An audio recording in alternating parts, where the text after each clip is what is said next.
اعوذ باللہ من الشیطان الرجیم بسم اللہ الرحمن الرحیم السلام علیکم ورحمۃ اللہ وبرکاتہ۔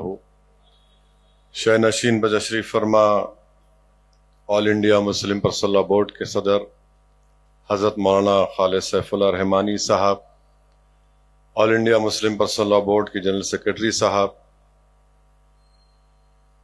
جماعت اسلامی ہند کے امیر، بہار سے تشریف لائے رکن قانون ساز کونسل، شہ نشین بتشریف فرما معزز علماء اکرام، مشائخین عظام، بزرگان قوم اور ملت، محترم تمام یہاں کے جلسے کے ذمہ داران، آرگنائزرز، میری عزت دار ماں اور بہنوں، عزیز بزرگوں اور دوستوں، مولانا خالد سیف اللہ رحمانی صاحب کا حکم ہوا کہ میں ان کے بصیرت افروز خطاب کے بعد کچھ بولوں۔ میں نے حضرت سے احتراماً عرض کیا کہ بہتر یہ ہوگا کہ میں آپ سے پہلے بول لوں، ورنہ پھر میرے چاہنے والے یہ کہیں گے کہ پھر بی ٹیم اور سی ٹیم کا قصہ اس میں بھی نکال لیں گے۔ میرے عزیز دوستوں اور بزرگوں، اسلام ایک دین فطرت ہے، اور انسان کی فطرت میں کچھ چیزیں اللہ سبحانہ و تعالیٰ نے خود رکھی ہیں، جیسا کہ وطن سے محبت، اور جس جگہ پر، جس زمین پر ایک انسان پیدا ہوتا ہے، جہاں پر اس کا بچپنا گزرتا ہے، جہاں پر اس کے بزرگوں کی خبریں ہوتی ہیں، جہاں پر اس کے بچپنے کی گلیاں ہوتی ہیں، وہ چیز اس کے دل میں ایک محبت کا مقام بن جاتی ہے، اور اسلام اس فطرت کی قدر کرتا ہے۔ رسول اللہ صلی اللہ علیہ وسلم کی پوری زندگی ہمیں اس بات کا پیغام دیتی ہے کہ وطن کی محبت ایمان کے خلاف نہیں ہے، بلکہ انسان کی شریف فطرت کی علامت ہے۔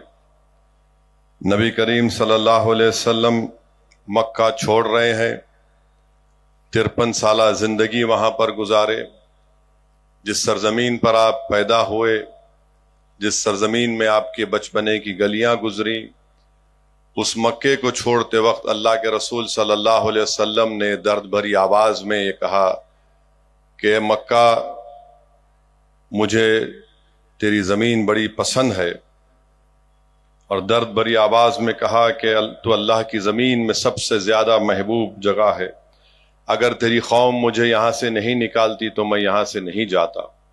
اور جب رسول اللہ صلی اللہ علیہ وسلم مدینہ شریف کو پہنچے تو اللہ کے رسول صلی اللہ علیہ وسلم نے دعا فرمائی کہ یا اللہ، مدینے سے ہماری محبت میں اضافہ کر دے، بلکہ مکے سے جو محبت تھی اس سے زیادہ اضافہ کر دے۔ تو میرے عزیز دوستوں اور بزرگوں، اللہ کے رسول صلی اللہ علیہ وسلم نے مدینہ شریف کے لیے دعا فرمائی، اپنے وطن کے لیے دعا فرمائی، اور مدینہ اہل ایمان کی ایک محبوب جگہ بن گیا۔ اور رسول اللہ صلی اللہ علیہ وسلم کی حدیث شریف ہے کہ لوگوں میں بہترین وہ ہے جو لوگوں کے لیے سب سے زیادہ فائدہ مند ہو۔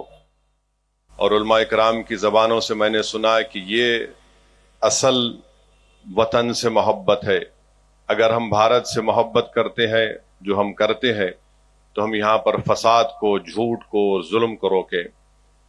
اگر ہم بھارت سے محبت کرتے ہیں اور یقیناً کرتے ہیں تو اس کو امن کا گہوارہ بنائیں۔ ہم اس وطن سے محبت کرتے ہیں تو وطن سے محبت کا تقاضا یہ ہے کہ ہم اپنے ایمان پر کوئی کمپرومائز نہ کریں۔ ہم وطن سے محبت کرتے ہیں تو اس وطن کا آئین ہم کو اس بات کی اجازت دیتا ہے کہ ہم اپنی شریعت پر چلیں۔ میرے عزیز دوستوں اور بزرگوں، یہاں پر بڑے بڑے علماء کرام نے اپنے بصیرت اور فروز کتابات کے ذریعے بتایا کہ اس وطن میں مسلمانوں کا کیا رول رہا۔ میں مختصر سی بات آپ کے سامنے کر کے گزر جاؤں گا کہ چاہے زری کا کام ہو، زردوزی کا کام ہو، بدری کام ہو، چکن کاری ہو، بنارسی کام ہو، یا پھر چھوٹے بچوں کے کھلونے بنانا ہو، یا پھر پیتل تانبے کا کام ہو، یہ سب مسلمانوں کا ہنر ہے جو آج اس وطن میں ہے۔ وہیں پر اگر ہم دیکھیں گے تو صوفیوں نے ایک فارسی آبپاشی کا پہیہ ایجاد کیا، جس کو لکھنے والوں نے کہا کہ جلا ینترا یا ارا گٹھا کہتے ہیں، جس سے بنگال کی سرزمین کو بڑا فائدہ ہوا۔ عبد القادر نادا کاٹن پدم شری ایوارڈ ملا، جنہوں نے ایک پانی کا الارم ایجاد کیا جس سے کسانوں کی فصل میں 25% اضافہ ہوا۔ حاجی محمد شفیع شیخ صاحب نے پیرس کا ایک باغ بنایا جس سے اس وہاں کے گاؤں والوں کو نوکری ملی، اس سے بڑا فائدہ ہوا۔ میرے عزیز دوستوں اور بزرگوں، حوالدار عبدالحمید کی قربانی کو ہم بھول نہیں سکتے۔ پرم ویر چکر ان کو ملا 65 کی جنگ میں۔ بریگیڈیئر محمد عثمان جو پاکستانیوں کے خلاف فوج کے خلاف لڑتے ہوئے جموں کشمیر میں شہید ہوئے، ہم ان کی شہادت کو نہیں بھول سکتے۔ اب کوئی یہاں پر یہ کہے گا کہ اویسی فوج کی بات کر رہا ہے۔ میں فوج کی بات اس لیے کر رہا ہوں تاکہ ان لوگوں کو پیغام دیا جا سکے جو بار بار سوال کرتے ہیں مسلمانوں سے کہ وطن کے لیے آپ نے کیا کیا۔ وہیں پر ہم دیکھتے ہیں کہ سائنس کے میدان میں ہم خالی اے پی جے ابوالکلام کا ذکر کرتے ہیں، مگر سچائی یہ ہے کہ محمد اسلام خان ہیں، انڈین گلائکو بایولوجسٹ ہیں، نیشنل کیمیکل لیبارٹری میں مشہور دنیا کا سائنٹسٹ ہے۔ ڈاکٹر سلیم علی ہیں، اورنتھولوجسٹ ہیں۔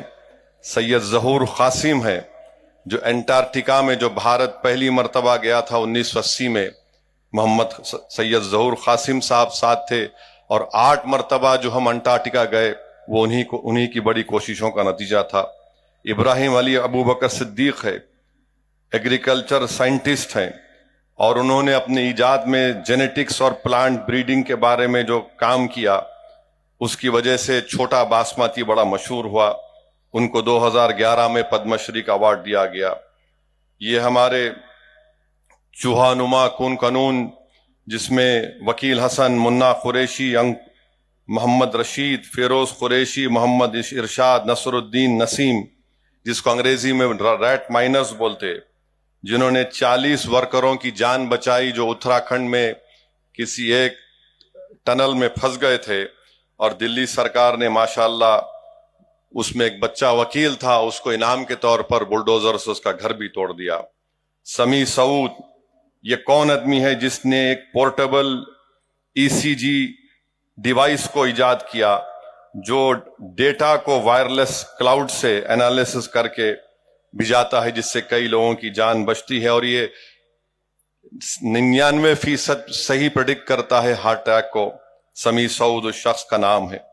سید Ehtesham Hasnain, molecular epidemiology, drug resistant tuberculosis کے بارے میں انہوں نے جو اپنا پیپر پیش کیا، اس سے کئی مریضوں کے پیسے بچ رہے ہیں اور ان کی صحت اچھی ہو رہی ہے۔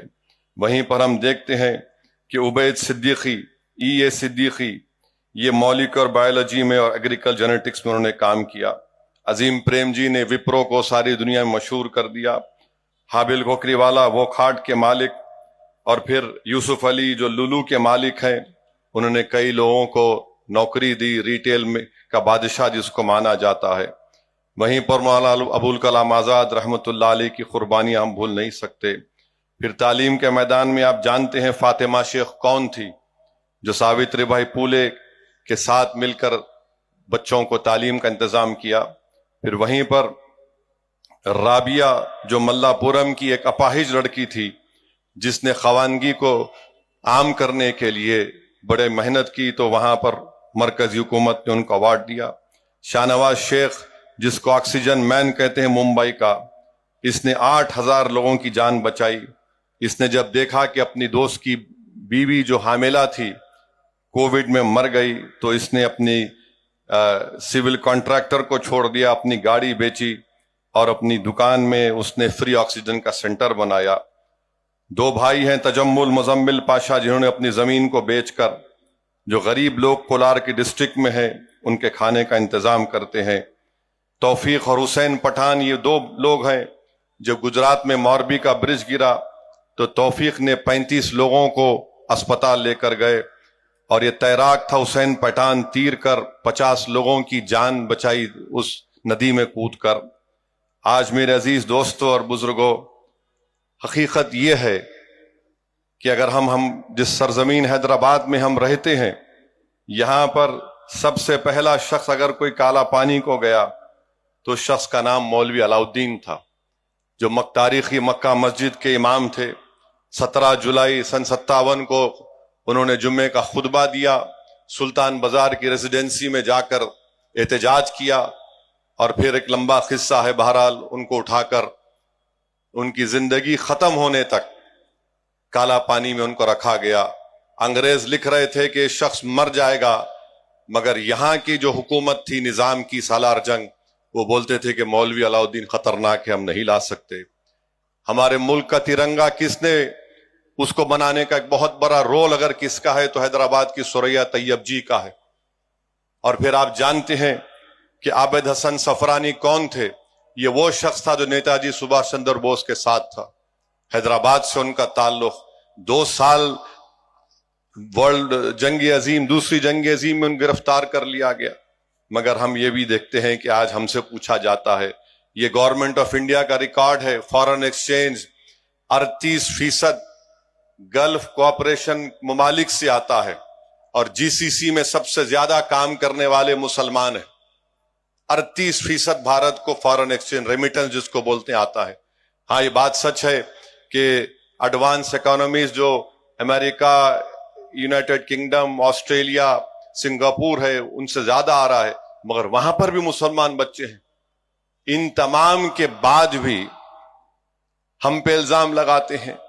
اب میں آپ کو یہ بول کر اپنی بات کو ختم کر دوں گا کہ اس 75 سال کے سفر میں، اس ملک کی آزادی کے بعد سے پہلی ناانصافی کہاں پہ ہوئی؟ آئین بن رہا ہے۔ کیا یہ بات سچ نہیں ہے کہ مولانا ابوالکلام آزاد رحمۃ اللہ علیہ نے کہا کہ یہ کانسٹیٹیوئنٹ اسمبلی میرے لیے قید خانہ بن چکی ہے؟ جب کبھی مولانا آزاد حفظ الرحمان رحمۃ اللہ علیہ کے ساتھ اٹھتے اور کہتے کہ جو ریزرویشن دیا گیا اس کو دو، تو کیا یہ بات سچ نہیں ہے کہ سردار پٹیل مسلم لیگ سے وابستہ ان لوگوں کو کھڑا کر کے بولتے کہ مین سٹریم میں آؤ؟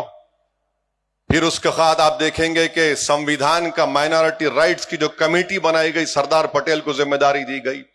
27 فروری 47 کو سب کمیٹی نے کہا کہ مسلمانوں کو ریزرویشن ملنا چاہیے۔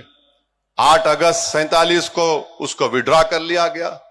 کیا یہ بات سچ نہیں ہے کہ مولانا آزاد نے جب مسلم لیگ کے لوگ مسلمانوں کو کہہ رہے تھے کہ تم پاکستان چلو، جو گورنمنٹ میں ملازم تھے، مولانا آزاد نے محنت کر کے ایک سرکولر جاری کروایا، اور پھر کیا ہوا؟ وہ سرکولر واپس لے لیا گیا۔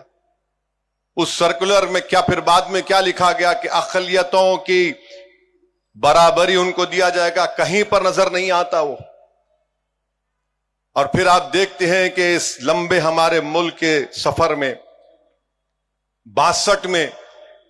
62 دسمبر میں کشمیر میں رسول اللہ صلی اللہ علیہ وسلم کا منہ مبارک چوری ہو گیا۔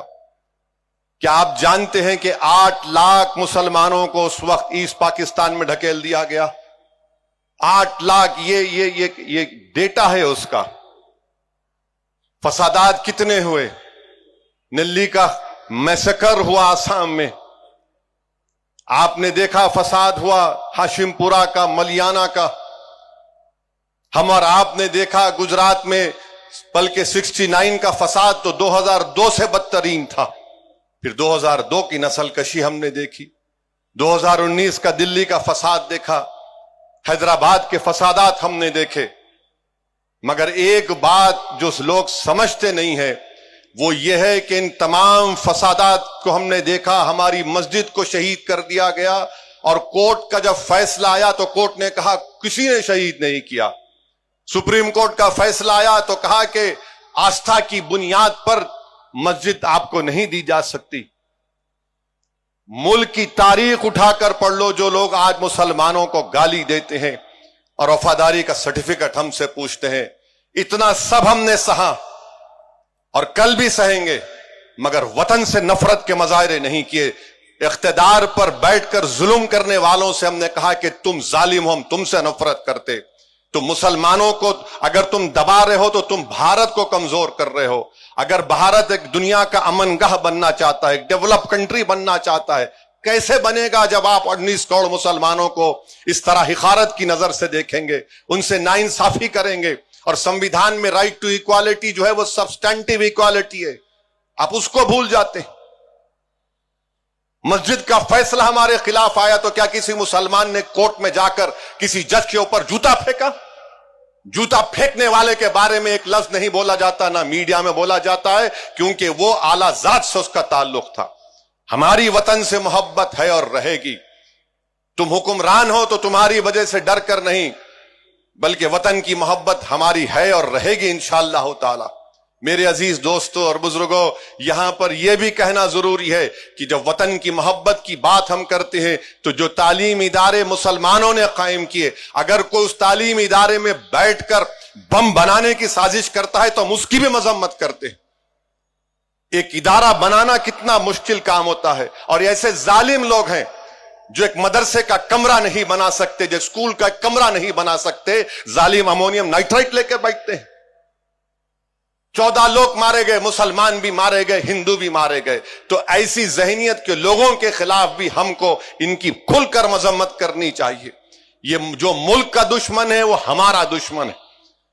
اگر اس طرح کی حرکتیں ہوں گی تو پھر ہم تو کھلی چھوٹ دے رہے ہیں ظالموں کو کہ جو چاہے کرنا ہے کر لو. مگر جو لوگ آج یہ سمجھ رہے ہیں کہ مسلمان کو سیکنڈ کلاس سٹیزن بنایا جائے گا, تم بھول جاؤ, تمہاری نسلیں ختم ہو جائیں گی, ہم ختم ہو جائیں گے. جب تک دنیا باقی رہے گی ہندوستان میں مسلمان ایک باعزت ہندوستانی بن کر رہے گا. ہم لڑیں گے, جمہوریت کے دائرے میں رہ کر اپنے حقوق کو حاصل کریں گے, ہم اپنی مسجدوں کو بچائیں گے. تم ایک مسجد کو شہید کرے مگر ہم لاکھوں مسجدوں کو آباد کریں گے. تم شریعت پر حملہ نہیں کر سکتے, اگر تم کرو گے طلاق کے نام پر تو ہم آپ کو اس کا جواب جمہوری طریقے سے ملے گا. بہرحال میرے عزیز دوستوں اور بزرگوں, یہ وقت اتحاد کا ہے, اور ہم کو اور آپ کو اس وطن کو بچانے کے لیے جس طرح ہمارے بزرگوں نے عظیم قربانی دی, ان کی قربانیوں کو یاد کرتے ہوئے ہم کو اس وطن کو اور مضبوط بنانا ہے. یاد رکھیے, جو لوگ آج نفرت کے مظاہرے کر رہے ہیں وہ وقت کے حکمران ضرور ہے, مگر وقت ان کے ساتھ نہیں ہے, وقت ہمارے ساتھ رہے گا انشاءاللہ. وآخر الدعوان الحمدللہ رب العالمین.